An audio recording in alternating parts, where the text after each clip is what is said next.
of this even yesterday. Yeah, you know, the signature of Royal Milk again with the Phobias. We all know that if Falcon starts out strong, especially for the side of Royal Milk, things could go really for their side. Well, we're going to find out because one of these teams will be part of the greater four. Will the Falcons soar high, or will they be met by the Dragons of the North and cut short? Let's head into the land of dawn. It's game number 1, best of 5. And like we mentioned, with this lineup, the main thing that we've seen so much in comparison between teams is, again, double revitalize. And with the lineup that Team Spirit brought to the table, they're going to be looking to sustain fights, but not only that, but fight with just the area of effect that comes with this lineup. Also, real quick, everybody, again, the M6 Pass is now available. You can grab it while you can, all the way to the 29th of December, and reach level 75 for free by completing all the tasks. There's a ton of goodies for you guys. Claude's Battle Emote, the M6 Glory Avatar Border, the Battle Emote for Baksha, and of course, Baksha's new skin, the Dauntless Shield. Now, going back to it, this is a big thing. The gold laners here for both teams are massive to the success of these teams up to this point. And this time around, Hiko, the youngest player in M6, got the Bruno, the signature pick. And like our panel mentioned, probably the best Bruno player right now in M6. Yeah, I actually was thinking wondering if Hiko would really go for the Bruno, considering that he's going up against, you know, probably the best Bruno in the league. But in this case, since they're red side pick, they really have to, you know, take away the Bruno of Benny. They got to take him away. I like the fact, too, that Hiko's going to be playing a little more defensively. You know, he went with the tenacity here this time around, also on the Bruno. But that's the thing, you know, you have this Beatrix, and it's kind of funny because both of them have basically switched things up, you know, even in terms of the emblem here. But nonetheless, we've seen things work great for Falcon Esports. I mean, no one can forget the series they had against FNOP. Now for this one, first objective for the taking. First turtle's just going to be started up by Team Spirit. Okay, Kid X using the Ring of Punishment onto One Shot, but One Shot with the Deadly Catch Retribution combination is going to secure the turtle for the side of Team Spirit, but they're going to go for more and bring down Dax. Double Revitalize is coming up. Wrath of Pride coming in from Sawa and might be able to take down Kid X, though. One more hit, One Shot, will he be able to do it? The Crab Claw Cannon is going to miss, but here comes Royal Milk with Infernal Pursuit, has to flicker out. Wow, he already flickered out, so not going to be able to actually pursue under that turret. That's fine, again, relying on the Revitalize that they had.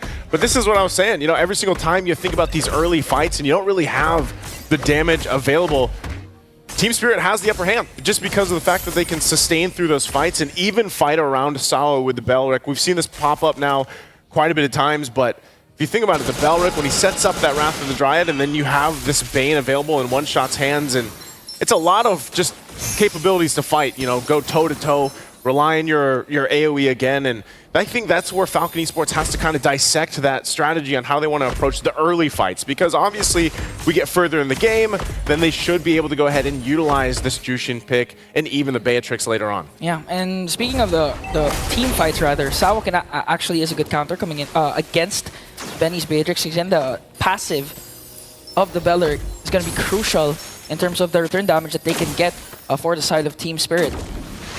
Okay, looking at this again, both teams just kind of getting in position. I'm wondering too if they want to go ahead and focus on the gold laners or just kind of let them be in their lane. You know, we've seen this so often now throughout M6 where the gold laners just go ahead, they farm up their own, but then they just battle out 1v1. And that's why I think it's such a skill match too. You know, that lane specifically is where you usually see a lot of just the battles for themselves, 1v1. And we've seen some of the best gold laners come out on top of the exchanges and then, you know, scale into the game, where on the opposing side, you have a little bit of a later start, but already look how many people are up here towards the top side, opposite of the turtle where it's spawning. Not sure if they actually able to find anything from here, but they might force a fight before Falcon rotates down. Yeah, and that's the thing, that they're all just really focusing up on the XP lane, really waiting for the gold laners to hit their power spike. At the same time, if you clear out the XP lane as fast as possible, it sets you up perfectly for a potential neutral objective takedown, because you have more bodies, you have more zone, and you have more ground coverage, and that's what Team Spirit is looking to do right now, setting themselves up, but 4 members of Falcon Esports are here in the turtle pit. You're gonna get set up for it again. This one, if Falcon can take it, they'll go ahead and even out the turtles. It looks like they're going to get the advantage, though, in terms of the space. It doesn't even look like there wants to be a contest. So that is second turtle of the game going to the hands of Falcon Esports. Really just kind of low action, you know, early game right now as both teams kind of get farmed up and situated. But, Hiko They're gonna cut off the exit route, but Hiko manages to flicker out. But he left Sawa alone, has to use the Revitalize. Here comes the passive, it's gonna hurt. But Benny says, I don't care. He's gonna bring down Sawa. But on the other hand, the counterattack from Team Spirit onto the middle lane. They will take Dax as well. All right, that's what you have to do. And now this is where the pressure happens. Kid Bomba trying to hold his own. He's gonna get dived under the turret. 1v1, but he has the Revitalize. He stays alive, and here comes one shot. Royal Milk has to flicker away, doing the Infernal Pursuit, but is it gonna be enough though? In the hands of two members of Team Spirit, it's not. Great choice there by Kid Bomba, you know, to go ahead and bait that in. Still had the Revitalize, and then they get the call from One Shot, pick up a kill. So these small things keeping that gold lead under control, because earlier Falcon Esports was starting to build up towards that 1K, getting it built in. Benny does pick up a BOD now up to this point, and this is where we start to see the tier 1s being focused, and it goes down. So Team Spirit playing into a position where when this next turtle comes up, we'll most likely see them contest it. The last one, they just kind of gave up. Yeah, Team Spirit actually was the first to take down a tier 1 turret, and it's expected. As long as you have a Bane that has a good start, it's just going to tear down turrets, turret after turret, give enough space for Hiko to eventually reach his power spike and make them reach the 15 or 16-minute mark, even if it reaches that point. So right now, even if Team Spirit just has a 200 gold lead, the lead that they have actually extends to the macro that they can gain, because again, in terms of turret pushes, they're actually ahead compared to Falcon Esports. Objective up, both already in position, and this is, like I said, you're going to be able to utilize the fact for Team Spirit with this lineup. Now, Hiko, he's only got a Haas Claws right now. He's still working on the second item. Over on the other side, Benny, BOD still locked in. So it'll be Dax that starts things up, and they're going to be zoned out a little bit here in the mid. Royal Monk doing a good job zoning out One Shot. That's why it's an uncontested turtle take once again for Falcon Esports. Now the question is, how will Team Spirit respond? Because so far, during those turtle takedowns, Team Spirit always had something. If they want to go for the dive, if they want to go for the kills, they'll do so. But right now, Falcon Esports is on track to leading and dominating this game. I think they just more so know that, oh, hold on, Glorious Pathway to cut off. Are they just going to be able to collapse down? Sawa in trouble too. Has to walk away now, and Team Spirit, they can already feel the damage coming in from Falcon Esports, the control that KidX is giving with the Glorious Pathway, and they have to respect it soon. Hang on, this is the point now you're starting to see the shift. A lot of the times, right, again, gold laners, before this first lord does come up as they work on the tier 1 turrets, where they start to get those second items, you know, and we've seen this matchup quite a bit, but the Beatrix alone, now that you have a Malefic Gun and BOD in Benny, you think this is going to be enough? Because a lot of the fights, Team Spirit actually has an approach. I was expecting them, even on the last turtle, to go and utilize this kind of composition to fight it out, but Hiko even picking up his second item, Berserker's Fury. So, I don't know. Who do you think gets the upper hand here in that first Lord fight? Honestly, I think it's going to be for the side of Falcon Esports, because so far we haven't seen Kid Bomba popping off. Again, he has a 101, but in terms of just trying to zone out Benny, he's having a hard time, because again, Benny's positioning is so immaculate. At the same time, just KidX just forced to use the Glorious Pathway every single time he has an opportunity, forcing Team Spirit to be out of position. It's a good way to put it, because a lot of the times he's been very proactive with the Glorious Pathway, just kind of cutting off. And that's why, again, there hasn't been, you know, it's a low kill game naturally here, just because there's so much engage and disengage on both sides. And Falcon Esports has to approach the fights in a certain way just because of how much sustainability happens. They might force a fight here. That turret does go down. Kid Bomba still leading the charge. PX7. Oh, look at the shots from Hiko. But PX7 manages to stay alive. So right now, it's a 1-for-1 turret takedown. First major objective up for grabs. First Lord. It looks like Team Spirit will actually set themselves up perfectly and first in the Lord pit. Couple more items being locked in. Lord's going to be started up by One Shot this time around. They know that PX7 had to go back to base to reset. I mean, Hiko just taking a couple shots even at the front line. Doing fine, and it's going to go for a little bit of a reset right now. Still held here, but PX7 now part of the fight. Again, they still want to be able to zone this out. Glorious Pathway. Okay, they're going to start things off, but here comes the Frigid Glacier, going to connect onto 2. Here comes the damage from Team Spirit, but Benny manages to find one. Sunset Lover is going to fall down, but Benny and PX7 has to walk away from the damage coming in from Team Spirit. No casualties so far except for KidX, but Team Spirit, their double revitalized setup, their innate sustain, manages to keep them alive, and now they're in charge of getting this first Lord. Lord's going to be secured here by Team Spirit, and what a fight we just saw, because yes, it was the double revitalize, but also just the lockdown again with this Balric pick. And Hiko, man, he has so much room to move. I think that's the biggest advantage that he has right now in this Bruno. Able to just go ahead and move around the map, around the composition that's brought here from Team Spirit. He does just pick up a Malefic gun too, so now he's got that little bit of extra range to work with to make the positioning even better in his favor. So Benny might have to go ahead and be a little more creative on how he approaches those fights. Oh, he's got good damage too, as you can see there, Sunset Lover taken down below half. I mean, he has the Blade of Despair already, so a perfect setup from Dax or even just PX7 might do the job and try to take down bodies from Team Spirit. Glorious Pathway is there to try and delay the push of Team Spirit, but looking down bottom, the Lord is marching on for their side. Yeah, they're going to have to, again, get ready for that defense. Even if Team Spirit decides to force a fight in this area. Oh, Kid Bomba, he's tanky enough. Salah's just around the corner. They are going to try to cut them off because if they catch them in the choke point in the jungle, they do have somewhat of an advantage to work around with. Tier 2 now being worked on and focused. Still, the push up top can happen here, but this is going to be a quick clear on that Lord. Again, defensively, the high ground defense for Falcon Esports is pretty good. They should be able to clear things out. Maybe even maintain the shields here. So far, the Crab Claw Cannon has been a menace for the side of Team Spirit.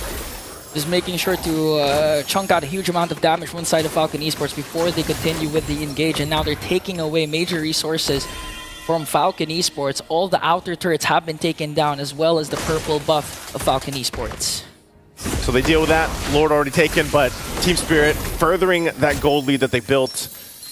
Rather slow burn, you know, on the gold lead. A lot of times here, the early game gets a lot of action, you know, these fights and battles, but it's more so Falcon Esports just taking the calculated approach. Eventually, Benny is going to be completely online.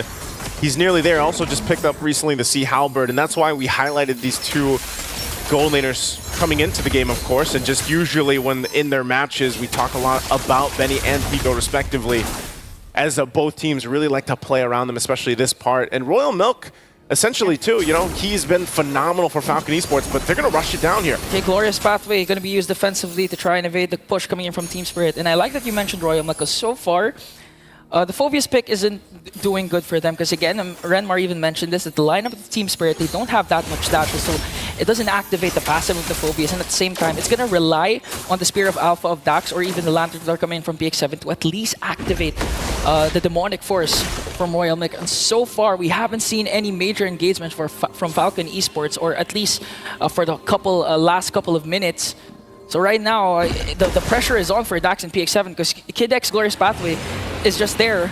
But the problem is, where is the follow-up from Falcon Esports? Yeah, I think that's why, you know, even in a sense, Dax picked up the Winter Crown. Wanted to go ahead and he might just be forced in a situation where he has to kind of jump in. PX7 though, taking a little bit here. He is dealing with them with the beacon. Kid Bomba doing this. Look at the shots from Hiko though. So they'll go ahead again, just trying to get an advantage in terms of health bars right now. And they know PX7 has to walk away, then there's a Glorious Pathway. Infernal Pursuit is there, but that didn't catch as well. Frigid Glacier hasn't been casted. Oh, it did. But it did not connect to the members of Falcon Esports. Look at Hiko! Forcing Crimson Peak in, but still gets the shot. The one shot he needs to bring down PX7. And again, Team Spirit sets themselves up perfectly for the second Lord. Man, again, it's Hiko that's getting all the space to work around the team. And, you know, just a couple shots, and then next thing you know, you have no health or you're down. That's exactly what happened to PX7. So again, objective secured here as Team Spirit gets ready to go ahead and march in. So for Falcon Esports, still trying to work on how they approach these fights or get through that front line. Maybe the best time for them to do it is within the base on this defense. They can clear it out. Again, that's one of the power plays here that they can utilize the Beatrix. But still, it's going to be kind of difficult because Team Spirit will just most likely siege in forward. Wind of Nature now picked up for Hiko too. Already working on that bottom base turret. Lord charges in, bottom turret down. And now, can they actually go ahead and push in further? Kid Bomba leading the charge alongside Sawo as Hiko just works on that mid turret, waiting for the wave to push in. They didn't manage to push in that top yet just now, so cutting it off with Glorious Pathway still in the defense. Again, Kid X, look at the damage. Glacier connected, almost. Luckily, Kid X had to revitalize, so he's going to stay alive. Minions pushing down bottom, but they were able to clear the mid lane. No additional inhibitor turrets taken down for the side of Falcon Esports. Next wave's still being worked on. I'm not sure if they are actually able to get more, though. This is, again, Falcon Esports' lineup. We've seen it before where you can actually just continue to defend deal with this. Top turret, though, actually going to be forced in and falls now. Finally, Team Spirit one hit away. Hiko will be able to get that from a distance. Still, mid lane being held on as much as it can. But they can't just stop this range. I mean, there's no entry point really for Falcon Esports, even for Hiko, just to sit outside of the range and just knock it down slowly. Oh, they're having a hard time, but they do have to respect the damage coming in from Benny. One shot has to walk away. They do, however, save their mid lane turret still. But they might go for an attack here. Again, no, Glorious Pathway still on cooldown. And Team Spirit, even though they don't have that much dive, they were still able to take down 2 inhibitor turrets with the second level Lord without even suffering any casualties. And actually, that might be a good sign for Falcon Esports, that they know that Team Spirit doesn't have a dive. It's more of a reactive kind of composition with the Frigid Glacier or with the Wrath of Dryad. So if they can push the tempo and find an opening, they can manage to come back from this game. We'll see if they can actually cap it out for Team Spirit, or if they force a fight, just trying to get a numbers advantage. Again, Kid Bomba there's the dive. goes in, but that's the thing, you know, there isn't a clear sign for them unless they can just try to get out some of the Revitalize, or maybe the Glorious Pathway alone. But so far, it's just been kind of the teams really just limit testing each other, and Hiko, if he's able to get a couple shots off, then great. If not, they can just do what they've done, you know, the past 16 minutes. There really hasn't been a situation for Falcon Esports to force that fight just yet, so we might have to look to see if once they get some of the items locked in, get a little more tanky, maybe they can approach it differently. Okay, so looking at one shot, he wants to go with the damage approach. Wants to match up against Benny, picked up his Blade of Despair as well as the Malefic Roar. So right now, Team Spirit just focusing on taking down this Lord. But Falcon Esports, Kid X can go for the Glorious Pathway play once again, but it's going to be crucial for Dax to hit the Spear of Alpha to the proper targets to activate Royal Milk's passive and then go for the Infernal Pursuit. Cool, look at that. Even Royal Milk just takes a couple shots, ends up at half health. If Falcon Esports can somehow get an advantage against this Lord, maybe even just steal it away from Team Spirit, but that might be their moment, their window of opportunity to go ahead and bring things in their favor, because, again, they have so much space to cover at this point. And it's really showing difficult, like how much even Sunset Lover alone on the Aurora, like you mentioned. There you go. Kid X from the back with the Glorious Pathway, forcing someone to use their flicker. Sunset Lover, actually. And now there was a major resource expended for the side of Falcon Esports. This might be an opening for Team Spirit. They know that the Glorious Pathway isn't there, but they're still revitalized. Looking at the damage coming in from Hiko, that's going to hurt PX7, forcing PX7 to walk away and be out of position. But Falcon Esports, they know that they have to contest for this Lord, because so far Team Spirit has been approaching the pushes surgically.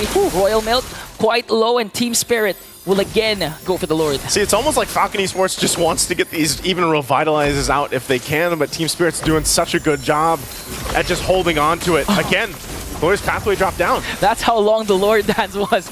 He was able to cast 2 Glorious Pathway. Now Team Spirit executed that to perfection. They didn't go too deep. They didn't go for the over-aggressive approach. They know that they have an advantage when it comes to securing this Lord, and they did that. And this might actually be the final Lord that they need to take down Falcon Esports. Because again, we're in this 18-minute mark. Hiko has been really activated. They're saving their Revitalize in case they're targeting Hiko. And one shot so far, the damage is going to be enough for him. Just one Crab Claw Cannon can do the job and chunk out a huge amount of health coming in from Falcon Esports. At this point, they hold on to one turret, but it's going to be gone in a second. Base fully exposed now for Falcon Esports, and Team Spirit slow but steady in this game and just worked through the consistency. Can they end it on this Lord push? Fully locked and loaded. They're going to force the fight. Lord pulled up here towards the top. Glorious Pathway once again. And Royal Milk goes in with the Infernal Pursuit, just trying to target Hiko, but again, the double Revitalize is there to save him. One shot gets a kill onto Dax, plus a kill onto Royal Milk. On the other hand, PX7 just trying to delay along with Kid X. Gets a shutdown onto Hiko. PX7 goes in and pops one shot's immortality. Wow, so Falcon Esports is going to be able to actually defend against that because they were able to find a Sunset Lover and Hiko. Although their base ended up at half health, but right now, the remaining members aren't going to be able to actually cap out the game. So Falcon Esports staying into it almost at the 20-minute mark. This is now territory where we start to see the item swap come into place too. Rose Gold now picked up for a Benny. Divine Glaive for PX7 too. Hold on. Oh, they're not going to wait for Hiko. They want to go for it. They have minions. Here comes the Benny. Oh, but Team Spirit.